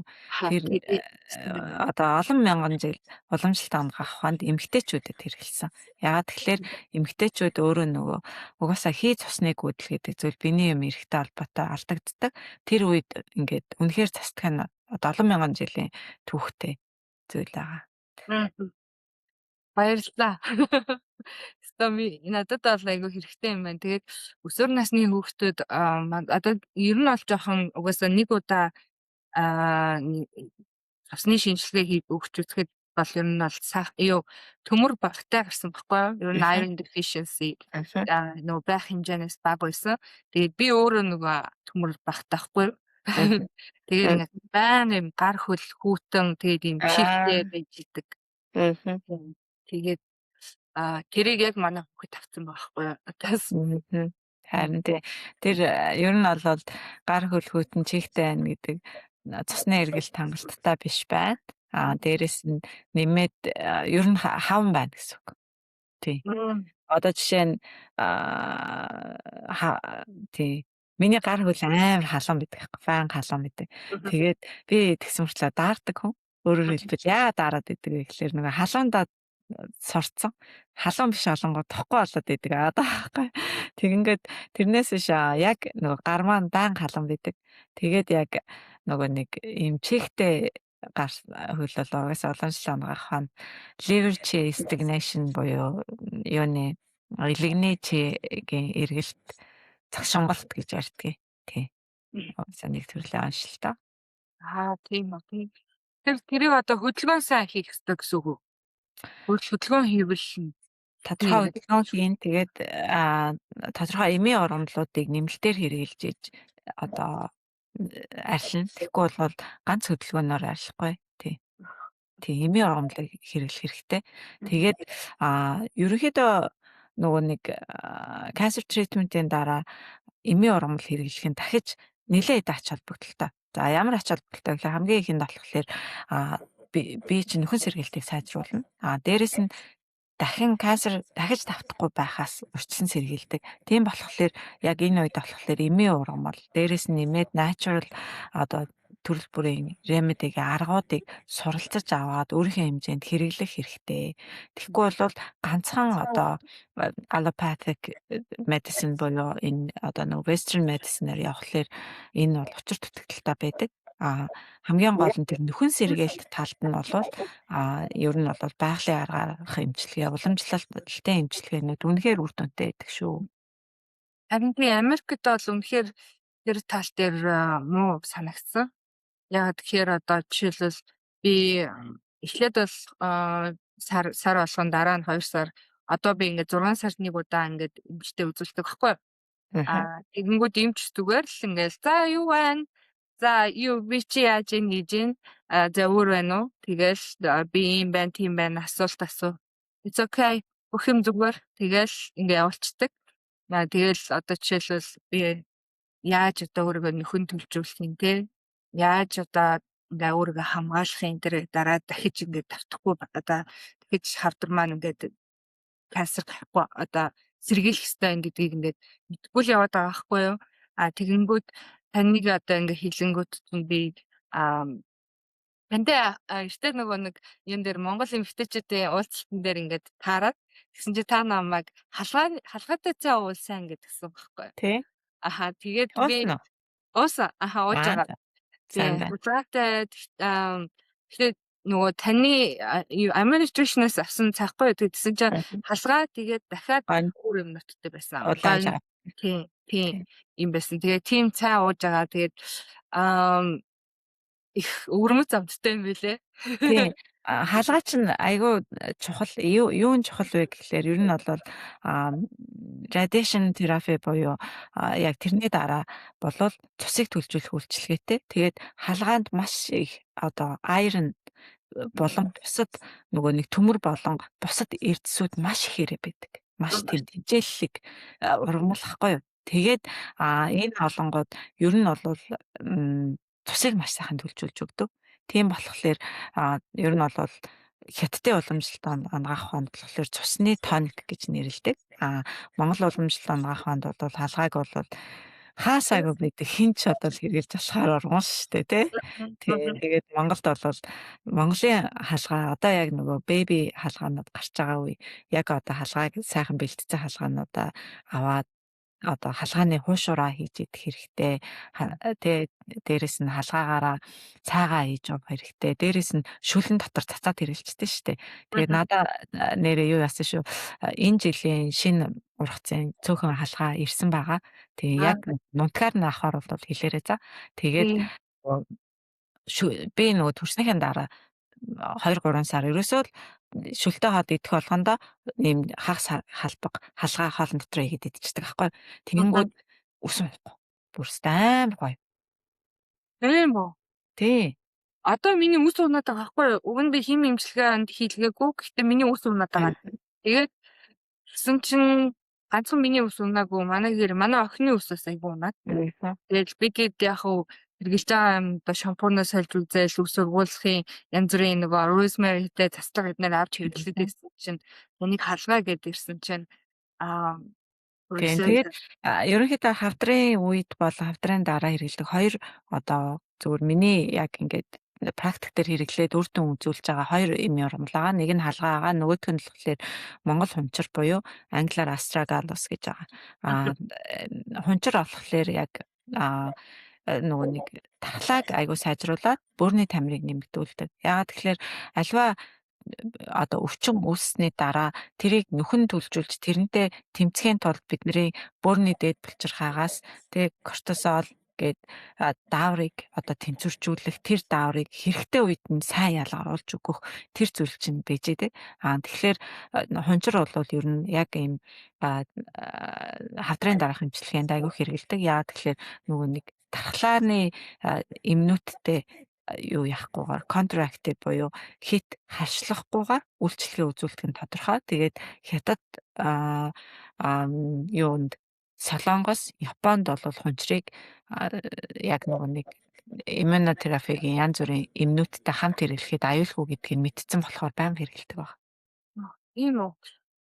Надаа сая найз маань Монголоос бүр хунчир захиж авчирч өгöd.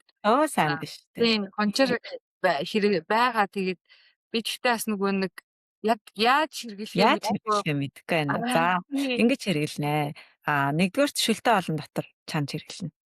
Ер нь удаан чанах тусмаа айгуу сайн. За хоёрдугаарх нь болохоор цаа хэлбрээр ер нь бол нэг хэрэгжилж болно. Гэтэ хунчир өөрөө нэг тийм илүү дутуу амт таахгүй. Тийм болохоор ерөнхийдөө өөрийнхөө уудаг цай байж болно. Айл эсвэл жоохон нэг 5-10 минут буцалгах хэрэгтэй. Decoction буюу буцалгаж авч хэрэгэлдэг. Тэгвэл илүү зүгээр. Тийм. Би тэгвэл буцалгаагүй зүгээр халуун усанд хийхээр нэг юм болооч байгаа юм шиг болохгүй байгаа юм шиг. Тэгээд тэгвэл би хунчир халгаа хоёрыг ингээ хамтд нь хэрэглэж болох уу? Болно. Бусдаа байх хэрэгтэй юу? Хамтд нь ингээ ер нь бол болох нь болно. Гэхдээ би ингэсэн зүгээр санагдаад байт. Ерөнхийдөө 1 сар хэртээ халгаа хэрэглээд 1 сар хэртээ хунчир. Чиний хувьд яг одоо бол хунчир нь илүү сайн таарна. Ягаад тэгэхээр нөгөө яг хаалгааны дараах би чинь нөхөн сэргээлтэнд хунчир айгуу сайн байдаг байхгүй. Тийм. Тэгээ шүлтэй хоолн дотроо хийгээд тэгээ хаалгааны дараа 2-7 хоног бол аль болох шүлтэй хоол бол 7 хоногийн 6 өдөр идмээр байна. Шүлтэй хоолыг юу? Тий. Хаашаа яаж идэж? Ойлголоо. 7 хоногт хэдэн өдөр шүлтэй хоол идэж байна? Би ер нь бол шүлтэй хоолн дуртай болсон. Мэдгүй өөрөөсөө ингээд өөрийн мэдлгүүл ингээд ядраад байгаа болохоор гэдэг юм уу? Би цаанаас шүлтэй хоол илүү таарад идэм лээ. Урд нь бол одоо жоохон байхад бид нэр шүлтэй хоолнд би айгүй дургүйсэн байхгүй юу? Тийм яг тэгдэг. Тэгээд үлдсэн үед шүлтээ олж нь одоо хань болно шүү дээ. Айгүй гой комфортын тэгээд амархан шингэнд. Өөрөөр хэлбэл нөгөө нэг хит шингэхгүй хоол идчихэр чинь ходоод чинь тэрийг задлахын тулд амар хэрч энерги зарцуулдаг байхгүй юу болвол шүлтээ ол болохоор аль хэзээ хэрчээд болгоод бэлтцэн тийм шингэн зүйл байдаг болохоор яхаа гэхээр ходоодонд маш хурдан шингээд шимт хижээл болоод илүү их сайн нөхөн сэргийгдэг үг. Тий. Тэгдэг. Дээрэс нь нэмээд одоо хэлэхэд юу яах хэрэгтэй. Ерөнхийдөө тэр цэсмаа чамшиг бадган махадтай юм болохоор баг зэрэг turmeric, баг зэрэг black pepper шүлтээ олондоо нэмээд хэрэглээд үзээрэй. Энэ болохоор бацин солилцоог сайжруулан дээрэс нь нэмээд нөгөө яг хаалганы дараах нөхс сэргээлтэнд их сайн байдаг. Тийм болохоор яг одоо хэрэглүүл илүү тохиромжтой. За. Би хар перцийг бол уусаа хэрэглэдэг. Turmeric-ийг нэг хэрэглэдэг юм байна. Тий, яа тэгэхээр turmeric хар перцтэйгээ хамт turmeric-ийн үйлдэлийг олонгууд ер нь бол 3-5 дахин илүү болгож өгдөг. Ганц turmeric-гээ дангаар нэрлэхээр тэгж нөлөөлдөг гинэ. Хар перцтэй хамт хэрэглэхээр тэгдэг. Тэгээд яг энэ бадган махадтай хүмүүст аюу сайн таардаг. Яа, баяртай зөвлөгөө өгсөн. Танд маш их баярлалаа. Таны ер нь өдөр тутамд ингээ хийдэг эсвэл хэрэгэлдэг энэ эрүүл дадрчин юу вэ? Ер нь бас мэдээж хэрэг хоолоороо та эрүүл байгаах, та ер нь дасгал хөдөлгөөн ч юм уу те ямар эрүүл дадлал ер нь та хийдэг вэ? За хамгийн ихэнд өглөө амаа зайлдаг. Тосоор тосоор амаа зайлж байхгүй бол ерөөсөө юм бүтэн биш шиг санагддаг. За тэр яадаг вэ гэхээр амдах хэрэггүй ашиггүй бактериудын тосондоо усгаад тэгээд хэрэгтэйг нь үлдээчихдэг. Өөрөөр хэлбэл ам зайлагч болохоор бүгдийг кил хийчихдэг байхгүй юу? Тэгэнгүүт бидний аман дотор амны хүндийд ашиггүй бүх бактериуд бийчдэг. За тэр ихний дараа нь хилэх уснаа зис усураар хилэх уснаа. Тэгэхээр яах вэ гэхээр үлдэгдэл хоол боловсруулалт сайжирна. Дээрэс нь ер нь л яг ингээд тэгснээ дараа шүдэ угаахаар яг ингээд ам цэвэрхэн болж байгаа юм шиг санагддаг. За тэгээ дээрэс нь би өөрөө бол яг сонирхдаг. Тэгээ йога хийдэг. Ерөнхийдөө нөгөө бас хий шар бадган махадтай тааруулж спортоо сонгол зүгээрээдэг. Тэгэнгүүт би жоохон хий шар хавсарсан юм баггүй юу. Тэгэнгүүт хий махадтай хүмүүст бол хитрхи кардио дасгалууд таардаггүй. Тийм болохоор яг одоо бол илүү зөөлөн дасгал хийх дуртай. Би өөрөө тийм бас жоохон тийм зөөлхөн төрлөө юм байгаа. Тэгээд одоо жишээ бадган махадтай хүмүүст бол илүү кардио дасгал илүү сайн таардаг. Гүүх юм уу эсвэл одоо эрчтэй дасгалууд таардаг байх жишээ нэ. Шарийнхан бол харин дасгал хийхдээ илүү хүйтэн газар хийж явах хэрэгтэй. Халуун газар ерөөсө халуун яг мог бол шарийнхаа ойртоод ч хэрэггүй. Саун маун ерөөсө таарахгүй. Харин бадган олон хийм ахадтай хүмүүс саун өдр аягүй сайн таардаг байх жишээ нэ. Тийм тэгээд өөр олонгод бясалгал хийдэг. Одоо бясалгал хийхгүй бол ер нь нэг өдөр угаасаа андаа идэг. За дээрээс нь уудаг витамин саплементийн хувьд болохоор витамин D3, K2 ууж байгаа. Яагаад тэгэхээр манай сайтал амир наргүй. Тэгээд D витамин өөрөө нэг төрлийн гормон. Тэр тусмаа одоо цэвэршилтийн үедээ явж байгаа. Цэвэршилтийн өмнөх үеийн хүмүүс бол D витаминыг маш сайн хэрэглэж явах хэрэгтэй. Витамин D хэрэгэлсэн ч тэрийг элэгцсөө сайн цэвэрлжээж айгуу сайн шингээдэг болдог. Тэгээд ер нь бол жилдээ 2 удаа детоксо хийдэг.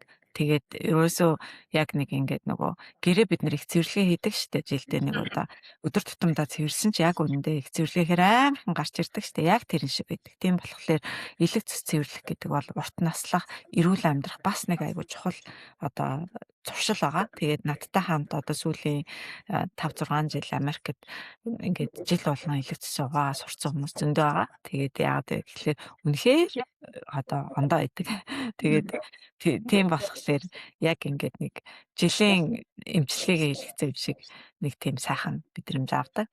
За дээрэс нь өөр болохоор би сүүлийн үед бас нэг юм цэцгийн эссенц буюу flower essence гэдэг зүйл сонирхоод судлаад үр дээрээ хэрэгжүүлж үзээд байгаа. Тэгээд үр дүнгийн бас гарахаар нь танилцуулъя. Тэгээ яхаа би нөгөө амуу гадаад байгаа Healthy MGL гэдэг жижигхэн групп ажиллаулдаг. Тэгээд ерөнхийдөө эрүүл мэндийн зүйлүүд энэ төр одоо мэдээлэл авмаар байвал манай бүтээгдэхүүн Америкт байгаа хүмүүс маань тэр группэд ороод дагж болно.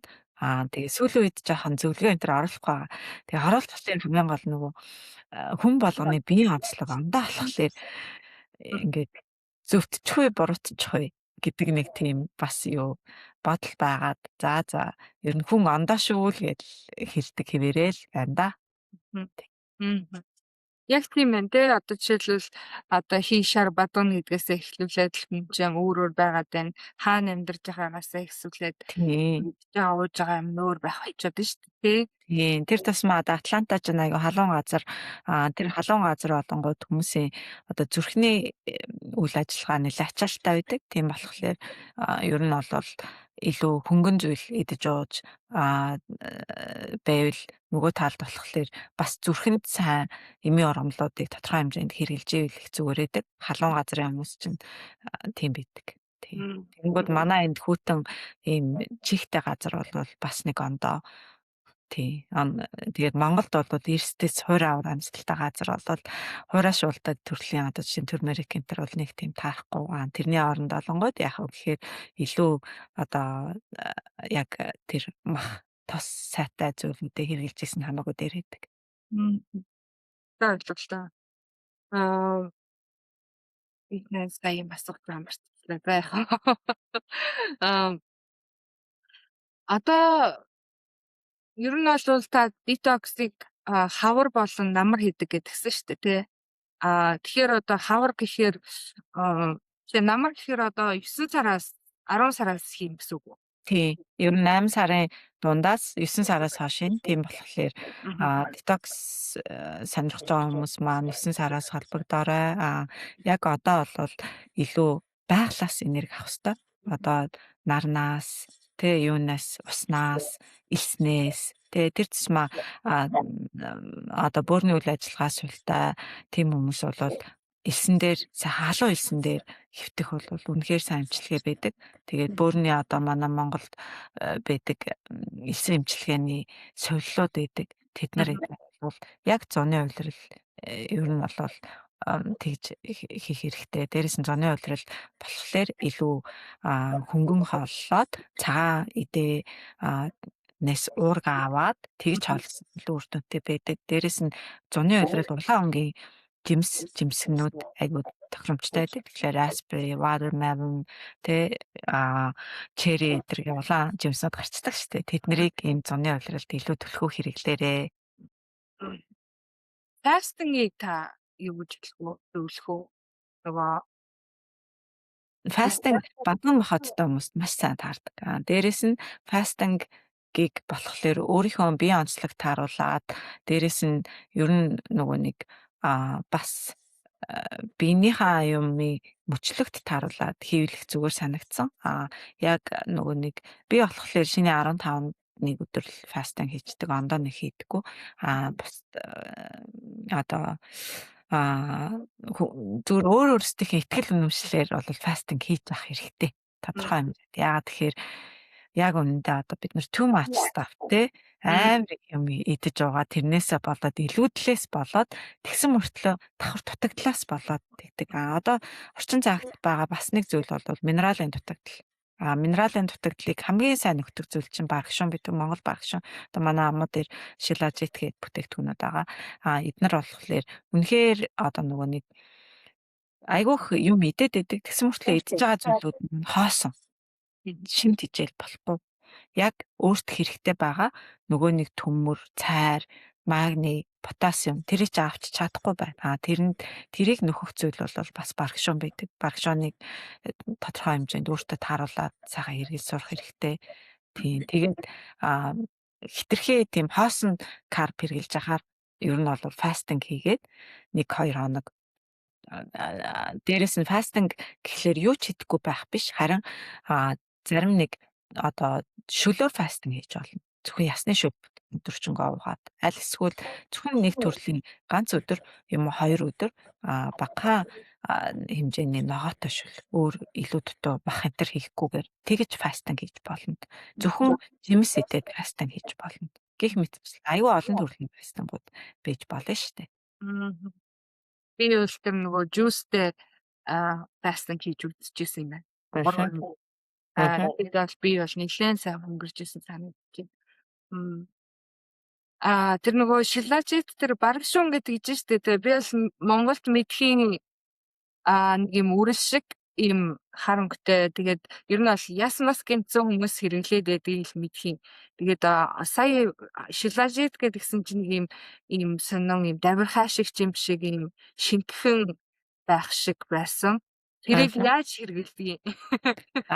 Тэр ерөнхийдөө бол яг оригинал барагшуун тийм байгаа. За барагшууныг болохоор Монголд бол ясанд хэрэгэлдэг. Ер нь 404 төрлийн өвчнөд бусад эмийн оромлолтой хавсарч хэрэгэлдэг байгаа. За тэгээд гол нь фолик acid гэсэн хүчилтэй. Тэр фолик acid гэдэг хүчил нь яадаг вэ гэхээр эрдэс бодисыг ингэж сайн өөрт шингээл гэж өгдөг. Шингээл гэж өгдөг. Маш сайн шингээд одоо зүгээр дангаар нь эрдэс бодисыг бид нэр витамин хэлбэрээр уухаар шингээж авч чаддгүй. Фолик acid-тай болвол тэгж чаддаг. Тийм болохоор өөр эмийн ургамалтай уухад тэр эмийн ургамлын хүчийг илүү сайжруулдаг аахгүй.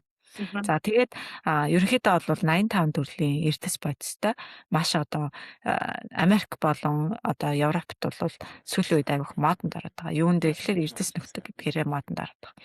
За тэгээд яаж хэрэглэх вэ гэхээр бака хэмжээг ерөнхийдөө манайх болохоор айгу сайн чанарыг болохоор ер нь бол 3 цагаан будааны хэмжээтэй гэж бид нарт хэлж өгдөг. Манайх өөрсдөө юм жижигхэн тийм халбатай дотроо тэгээд тэр халбаар нэгийг усанд найруулаад урчин өдөртөө нэг удаа. Тэгээ би юу гэж зөвлөдөг гэхээр эрүүл хүмүүс бол юу яах хэрэгтэй. Улирал солигдоход 20 хоног хэрэглэх л хангалттай. Тэгээд жирэмсэн хүн эргэлж болохгүй, хүүхэд эргэлж болохгүй. Ерөнхийдөө бол тестостерон буюу эрэгтэй төрлийн гормоныг дэмжиж өгдөг. Яагаад тэгэхээр эмэгтэй хүмүүс бид нар ер нь бол яг байглаараа тестостерон гэдэг гормоныг өөрөөсөө ялгаруулж төдийлөн чаддгүй. Тэгэнгүүт тестостерон гэдэг гормон маань яадаг вэ гэхээр нөгөө талд болохоор бид нарт стрессийг одоо даван туулах, дээрэс нь ерөнхийдөө биеийн одоо тэр меланыг нэмэгдүүлэх, биеийг ядрахгүй байлгах, булчингийн массыг нэмэх гэдэг аюу олон ач холбогдолтой байдаг. Тэгээд энд аюу сайн нөлөөтэй. Тийм болохоор фитнес хийдэг эрэгтэйчүүдийн нэг аюух авчуудаг. Яагаад тэгэхээр нөгөө булчингийн масс нэмэхэд болонгод тестостерон аюу сайн нөлөөтэй. Дээрээс нь сүүлийн үеийн судалгаагаар багшуун болонгод спортын эндюренсийг сайжруулдаг гэдгийг баталсан байдаг. Тэгээ ер нь бол уламжлалт хангах ухаан бөөрийн янгийн дутагдал гэдэг симптом өвчнөд болвол багшууныг хэрэгэлдэг. Тэгээд бөөрөнд аяга хэрэгэлдэг. Тэгвэл би бас багшуун авч uuж болох юм биш үү? Тийм. Чамд багшуун сайн зохино.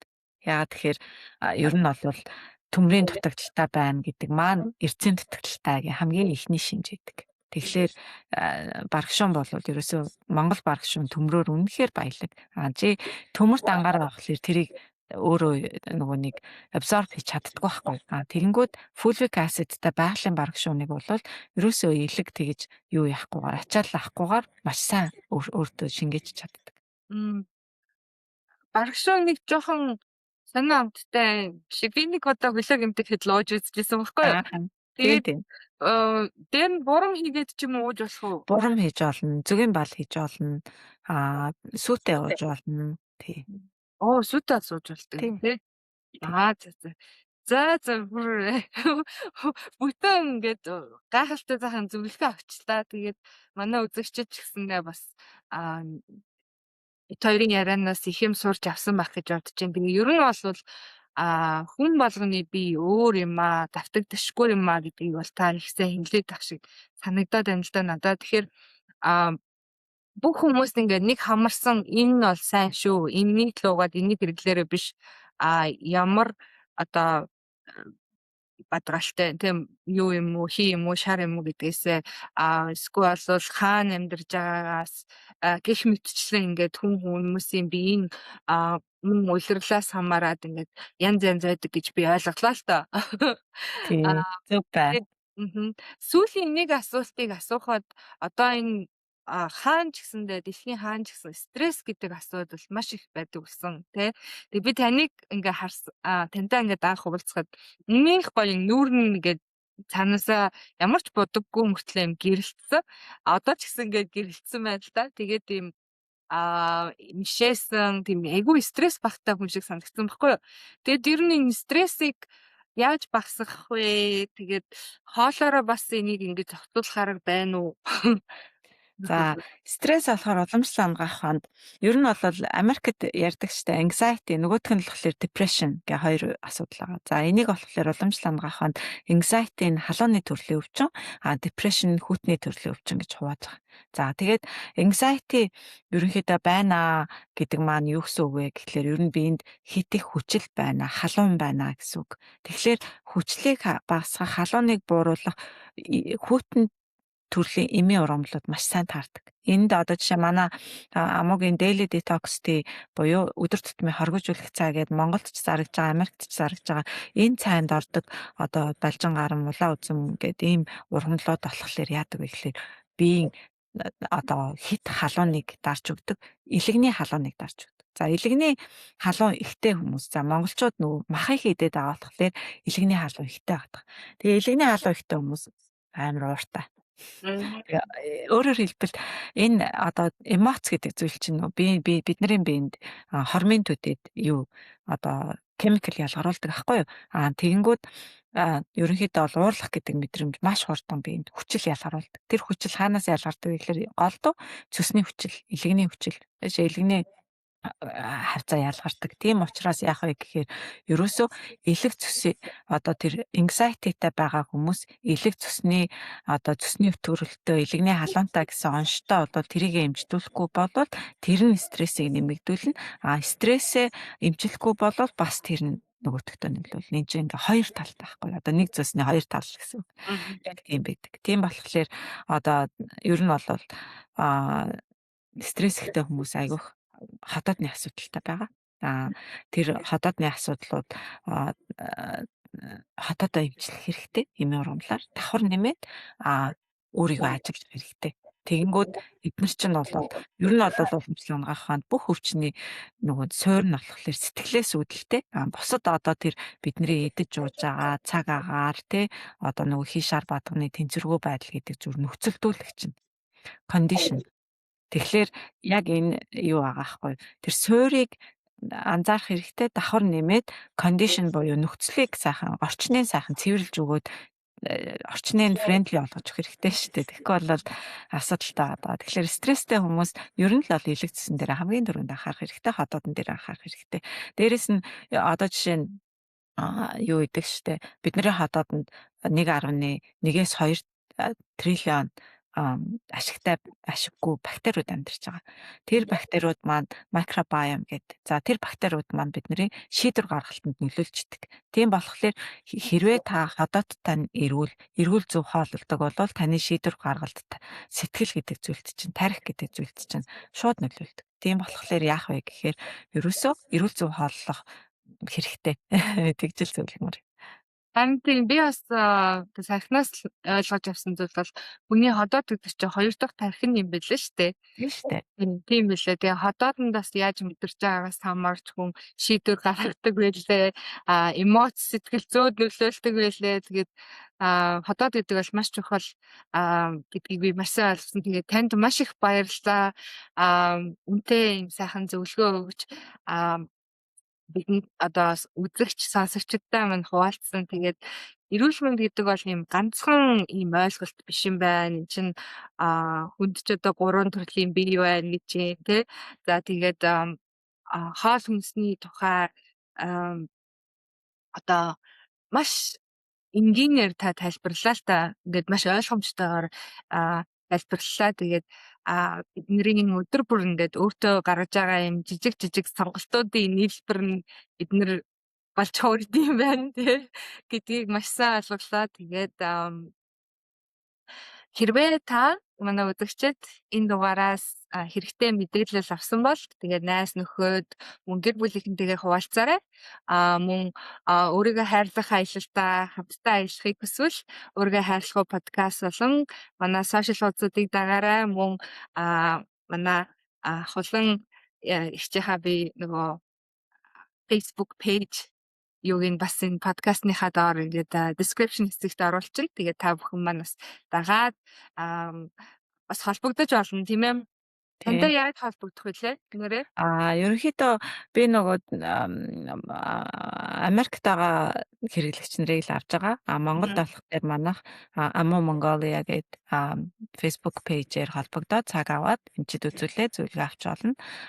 Тийм тэгээд ерөнхийдөө бол Facebook Messenger-ээр холбогдно. Дээрээс нь info@amo.nutrition.com гэдэг миний имэйлээр холбогдож болно. Тийм.